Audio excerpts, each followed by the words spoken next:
కొంతమంది offer letter వచ్చిన తర్వాత నాకు లొకేషన్ నచ్చలేదు, నాకు ఈ ప్యాకేజ్ అయితే నాకు వర్కౌట్ కాదు, లేకపోతే నాకు హైబ్రిడ్ మోడలే కావాలి లేదా వర్క్ ఫ్రమ్ హోమ్ కావాలి, అంతేగాని ఆఫీస్కి రమ్మంటే నాకు అసలు ఈ జాబే అవసరం లేదు ఇలా అని చెప్పి కొంతమంది అంటూ ఉన్నారు. సో ఇలాంటి వాళ్ళందరూ ఒకటే గుర్తుపెట్టుకోండి, if you are starting or అంటే నాన్ ఐటీ నుంచి ఐటీకి వస్తున్నారా, లేకపోతే కెరీర్ స్టార్టింగ్లో ఉన్నారా అంటే ఇలాంటి ఆప్షన్ పెట్టుకోకండి.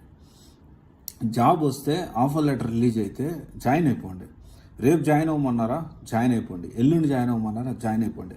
నాకు ఇంట్లో పనులు ఉన్నాయి, ఊర్లో పనులు ఉన్నాయి, నాకు వేరే అర్జెంట్ పని ఉంది, ఆ పని చేసుకొని వచ్చి జాయిన్ అవుతా అంటే నీ కోసం అయితే జాబులు ఉండే పరిస్థితి లేదు. వన్స్ స్కిల్డ్ నుంచి జెన్యున్ ఎక్స్పీరియన్స్ వచ్చి మీకు మంచిగా కెరీర్ మూవ్ అవుతూ ఉంటే అప్పుడు మీరు డెఫినెట్లీ మీ ఆటలు ఇలాంటి ఆటలు సాగుతాయి. కానీ కెరీర్ స్టార్టింగ్లో ఇలాంటి తప్పులు చేయొద్దు. ఆఫర్ లెటర్ వస్తే జాయిన్ అవ్వండి.